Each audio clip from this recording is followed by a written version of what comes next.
Okay, hello. Hello, Greg. Greg is my Hello. student. And where do you live, Greg? San Francisco Bay Area. San Francisco Bay Area. Okay, and I live in near Los Angeles, California, a little, well, actually a big town called Santa Monica. Okay, you've been with me, say, going on 3 months now. And where Yes. did you uh, find me? I mean, what kind of work did you do prior to working with me? Well, I was following Martin Butler's Corporeal Reality um, podcast, and in one of those, he had referred to your book as an excellent book on not just Spinoza but on Gurdjieff, and that piqued my interest, and eventually remembered that comment and got your book and read it, and then not that long after that contacted you. Okay, and how did you happen to uh, uh, get in touch with Martin Butler? Because Martin Butler several years ago was a student of mine, and he was with me for 3 years. But how did you find Martin Butler? I think it was just random, looking at videos on YouTube on the subject of spirituality, psychology and metaphysics, and one of his came up, and I checked it out and kind of got intrigued. So I think it was just sort of by chance. How long were you with him? Well, as you had indicated in a past conversation, his interactions fairly impersonal. So I was really just following his material, but I don't know, could be a year or two, maybe. That was That's Yeah, interesting. I think I've watched many of his earlier videos, and I'm not following him any longer, so I don't really keep up with what he's doing now. But in the past, I might have watched 20, 30, 40, 50 of his videos, perhaps. And how did you become interested in Gurdjieff? What motivated you? Um, well, I was originally made aware of Gurdjieff when I was late teens, early 20s. And I couldn't make heads or tails of it, and didn't really um, pursue it very much. But it was always kind of in the back of my mind, and kind of on, sort of a metaphysical laundry list. And eventually, uh, having studied other things, I wanted to learn more about that. And so I joined a online Gurdjieff group and was with them for a year or two. And they did a weekly meeting, like a weekly group meeting with other activities, as well. How long So were you with them again? a year or two. I don't remember exactly, but I think it was a little longer than a year, and less than two, somewhere in that territory. So you bought well, you found out about Gurdjieff in your teens, and then what book did you get at that time? Remember? I think life is real only when I am, and um, I don't remember. Okay. Did you Yeah, it's did been a you ever while. pick the book? Have the book called "In Search of the Miraculous" by Uspensky? Yes, I have read that, and I did read that over the years. I'm Yeah. not sure if I had it that early on, when I first heard about Gurdjieff, but on your recommendations, I've picked it up again, and I'm going through it again with your reading list. Now you're bringing out something very important about you heard about Gurdjieff. You bought the book during your teens of Gurdjieff, and to read Gurdjieff or any so-called spiritual literature or material, we assume that we can just absorb this material and it will change our lives. I remember prior to meeting my teacher, I was in my, say, 20s, and I bought many self-help books. And each one promised me that I would feel better about myself. And it didn't, nothing happened. Louise Hayes was one of the books I loved. She was so positive and spiritually oriented, and I Mm. loved her books, but I couldn't change the way I felt. And what did I feel? I felt less, I didn't feel worthy of myself. I felt emotionally, intelligently weak. I was very emotional uh, and easily to express my anger. And but at that time I was a hairstylist. I was a hairstylist for 25 years, and but good thing I was not. I was able to control my anger and not express my anger towards my clients. Otherwise, I would lose my business. But I was very good with the work I did as a hairstylist, and I became a hairstylist only because going to college was out of the question. I was a high school dropout, and because I could not handle the the, the required thinking, I felt my mind was absent until I met my teacher, and I met my teacher at the age of 30, and he talked about the mind and the importance of improving the mind to think. And so I was with him for over 20 years, and I learned how to think and use my mind. And this is the interesting thing about human nature is that we do not understand that we have a mind. We assume that the mind is the brain, and the brain is basically a storehouse of information, and it helps regulates all the systems of the body, the lymph system, the skeletal system, the blood system, and so on. And it stores everything that you've learned since infancy. And that's why you can recall. Memory is basically it's stored in the brain. And even today, neuroscientists believe that the brain is the mind. The brain is not a thinking thing. It's like a recording. And so the neuroscientists can probe the brain, and there will be emotional response, and there'll be different hormonal reactions. And, uh, and, uh, and they assume, well, that's causing this reaction, that's causing that reaction. Spinoza, I would say, is the only individual, or I'll take that back. Descartes was prior to Spinoza, and Descartes did talk about the mind and the body, but he saw them as the mind was able to control the body and control the emotions. And Spinoza says that's totally erroneous. That's not true. At that time, this is during the 17th century, Descartes was the philosopher of the day until Spinoza began to express his ideas. He took Descartes' ideas at a much higher level. Spinoza is looked upon as a God intoxicated man or philosopher. It is also said that if a philosopher hasn't studied Spinoza, he's not a true philosopher. And even today, Spinoza has said that he is the father of psychotherapy. What does that mean?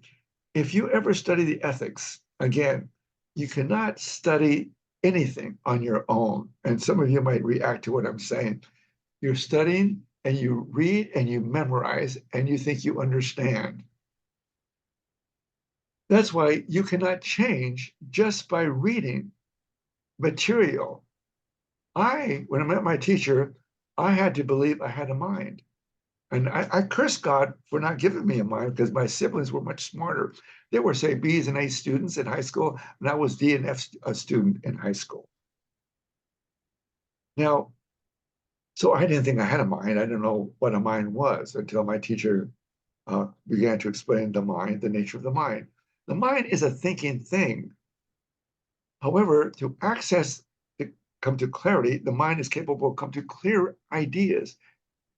And the mind also is comprised of confused ideas. We must know the difference. For instance, at one time, the Catholic Church believed that the earth was the center of the universe, that everything revolved around the earth. That was sensory perception.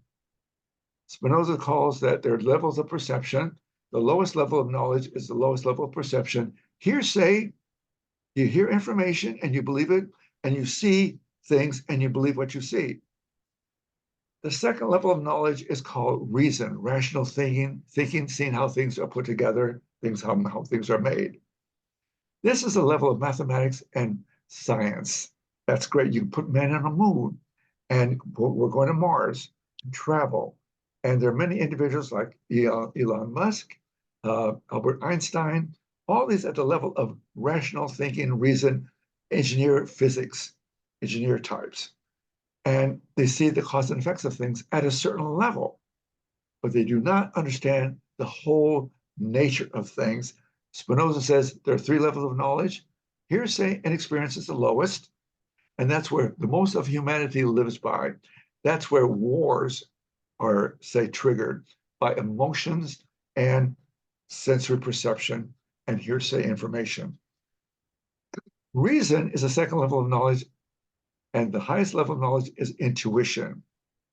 I remember reading Isaac Asimov's book on for learning about physics, physics for dummies. And the first page he said, intuition has no place in science. And therefore, science will never understand physics, physicists will never understand, astrophysics will never understand the nature of the universe because they do not apply intuition. Einstein said this. He studied Spinoza, he loved Spinoza's ideas, his philosophy, and he said this, my God is a God of Spinoza. So Spinoza's ethics, written during the 17th century, and his books were banned. Why? Because the powers of the day, the church and the political people, controlled what the masses should understand and should follow. And Spinoza introduced printed a book called The Theological Political Treatise. And in that book, it says, the Bible is not the work of God, but the work of man. There was a fury, hatred towards Spinoza. And he was attacked. He almost lost his life as a young man because he began to think differently. He was kicked out of the Jewish community. Why? Because ideas were different. He was saying something crazy like this. The Jews are no longer called the chosen people. It doesn't reflect on the reality of today. And that was the 17th century. That God is for all people. There is no favorite. God is not a personal God. God does not favor one person over another. He doesn't bestow favors or cause punishments. God is nature. God is not a personal God. God is not an anthropomorphic being. So Spinoza introduces also human nature in his ethics. This is where I work. My teacher demonstrated and showed me how to understand Spinoza and Gurdjieff. If your mind is full of knowledge, that is the problem. That knowledge interferes with new knowledge. You must look at your knowledge. And what is that knowledge? You might have an idea what God is. And if you're an atheist, you don't even want to believe that there's such a God. Because in your mind, there isn't. What are you reacting to? You're reacting to the Christian God, the Puritan God, the God that believes that God is a man on a throne, a super ego type. That is not Spinoza's God. Einstein said, my God is the God of Spinoza. What did Einstein understand? I don't know. I wish I could talk to him. But I think that Einstein saw something in the universe. He says, there must be a cause for all this. Astrophysicists talk about the Big Bang Theory. What nonsense. What nonsense that is. And that is their idea of a theory. Possible. This is how it began. In Spinoza's philosophy, nature, God, there's no beginning and there's no end. It's always been. But it's hard to understand that concept if you're, say, the average person. I didn't understand. It's taken me this work. I've been involved with it for 50 years, over 50 years. I was when my teacher was 24 years. And I wrote a real book. Now you talk about a book. You met Martin Butler. He talks about my book. This is the book you're talking about, Right. The Way of Correct. Spinoza and Gurdjieff. I've written this book a couple of years ago, actually over a year ago. It was case studies about individuals who I worked with over the years and how they applied Spinoza and Gurdjieff to their life to help them understand their nature. To understand Gurdjieff or Spinoza, you must begin to understand your nature. What is there to understand? How you think about your emotions. Now, and so to work with a teacher, say again, an individual like I did tried to change my character by reading self-help books, and nothing changed. I could not change my poor sense of self, my feeling of inferiority. I could not change that. My feeling of my inability to think clearly, I could not change that willfully. Now, Spinoza came up with this idea that he didn't come up with this idea. He understands the laws of nature. The laws of nature is self-preservation is one, the law of self-preservation, the law of necessity, the law of inertia, the law of cause and effect. These laws influence all of nature, all of nature. Human nature, there's no such thing as free will. You cannot will yourself to change. Just like when I read the self-help books, I cannot will myself to feel differently than the way I felt. Why? Because I did not understand my nature. I did not understand my inferiority complex and what was required to learn that I have a mind, to learn that my mind is it possible to come to clear thinking. My mind was confused, had a lot of confusions in it. I was brought up in an environment that said I was stupid. I had, say, 9 siblings, and we all had suffered from inferiority complex because in our environment, my father was a tyrant. He was very brilliant in many ways, self-taught man, taught himself English, taught himself how to read. He was good, he was an engineer type, but he didn't have patience with his sons, his children. If you did not learn quick enough, you were stupid. And that was very slow, very slow. And so consequently, most of my siblings took drugs to, to, to not feel the pain. What is the pain? Feeling of worthlessness, feeling helplessness, and feeling stupid. Human nature is suffering from the environment they grew up in. High expectations of the parents. We're not giving the proper attention or love or caring or guidance or disciplines. So consequently, man is suffering. My work is to help you and others learn about yourself, to improve your understanding. And what does that mean by understanding? Understanding who you are by understanding your emotions. Now, Greg, again, you've been with me for 2 years, and I think you're making great progress. Why? Because you're learning how to factualize. And you said in this book, again, how to solve life's problems using the ideas of Gurdjieff and Spinoza. Now, the idea of journaling, you seem to embrace that idea. What do you think about how you applying it? How do you feel about it, Greg?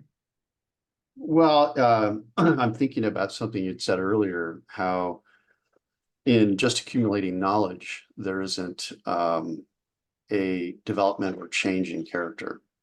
And at first glance, the journaling, it's hard to know what to make of it. But as I've learned more about it, and as you've worked with me on it, and as I've invested myself in it, it does a very effective job of allowing me more and more to see myself, to become more and more active in my intelligence and less passive. And it reminds me of something that Mr. Grover wrote about in his book. Can I read that really quick? Yes, yes, please. Um, And it's kind of referring to what you were saying earlier, but let's see if I can find it. Not taking too much time.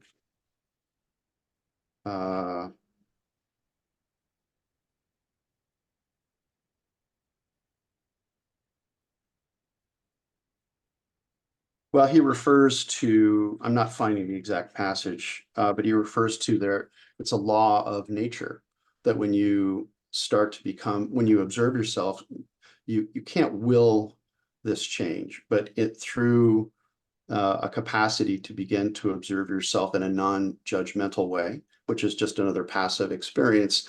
Nature itself is applying this law of activating the intelligence. And that's apparent to me in a small way, but that is apparent to me. Excellent. Now, the idea that I'm referring to regarding journaling. Journaling is a process. For instance, you take a book, you take a journal, and you begin to apply your mind to examine your emotions, because our emotions are triggered. They're triggered by events that we have expectations and we have desires. And so when our desires or expectations are not met, we are going to go into pain immediately. For instance, when you're riding a bike and you suddenly hit a rock and flip over and break your wrist, so to speak, you break your wrist, you're going to feel pain. And your desire is to ride this bike and go to, say, go to a coffee shop that you go to frequently. And this day you tumbled over and you broke your wrist. Now, you're not able to say, there are two things going on. Your desire to, again, remain healthy, all your body parts are working. Now, suddenly you have a broken wrist. Now, that is going to stop you for your left hand, which was broken, from operating. And also the ability to go to the coffee shop and meet a friend is inhibited. So you're going to feel emotional pain and physical pain. So whenever your desires are not met, you are going to feel pain. And pain is called, Spinoza's term, less perfection, or perfection and reality are synonymous. Not being able to perform your action in the present moment is reality. So whenever you're inhibited to perform your action, you're going to feel pain. Now, if another person is involved, for instance, if you're going to park your car and you're waiting for someone to exit and you're ready to go into that space, and then someone in the opposite direction zooms in and you perceive them as taking your parking, your desire is not met, you're not able to park your car, and you feel pain. And that person, you believe, is the cause of your pain. And hate, the definition of hate is pain accompanied by the idea of someone as a cause. That's hate. I remember one of my students was with me for 3 years, and a highly intellectual person. And he doesn't like to look at his emotions, but he needs to, he felt, because he was with Gurdjieff for several years. So he's 20 years. He never got into his emotions. He's very highly intellectual, but he said something was missing. He didn't feel complete. So he came to me with the idea of learning about his emotions, but he had such great resistance. Over the years, he made progress, but I asked him, I want you to get in touch with your hate. And he says, I don't hate. I said, if you don't hate, well, I said, what's the definition of hate? He could tell me what the definition of hate is, but it's no good. It's a sin to feel hate. He was brought up in a Christian religion, and so hate is bad. To Spinoza, hate is a simple reality. Hate is pain with the belief that someone's the cause of our pain. So when you have pain, you have hate, and you have anger. Anger is just a follow-up of hate. And what is anger? The definition of anger is desire, whereby through hatred we are induced to remove or destroy the object of our hate. What does that mean? Anger is just saying, I have this pain and I want to get rid of it. However, there's individuals that hurt others because they believe they're the cause of their pain. And there's others, if they're highly intellectual, what you do is walk away, or you give the person a silent treatment. You don't talk to them. Many parents will not talk to their children, or children will not talk to their parents. Why? Because something happened that causes pain, hate, and now they're angry, and they haven't talked to their parents in years. So what we do in this work, and that's why to understand Gurdjieff and to understand Spinoza, you must learn how to look at oneself. I'm going to read in this, the book that Greg is talking about is this book called How to Solve Life's Problems, by applying the ideas of Gurdjieff and Spinoza. And this was written by my teacher, the late Gregory Grover. Now, I'm going to take chapter 42. This is a good example. Chapter 42, page 84. One of the basic keys to inner freedom, here we talk about inner freedom, is explained in Spinoza in this way. When we are able to come to a clear idea of any passion, anger, fear, envy, greed, ambition, and so on, the passion ceases. Look at that. So he says we're able to look at an emotion and understand that emotion. Then we become free of them, but we must begin to see it. Nobody is looking at their emotion. So in Spinoza's ethics, now this ethics, you can get it on Amazon.com. It's called the Spinoza. I can't see this very clearly here. Spinoza's ethics. Now,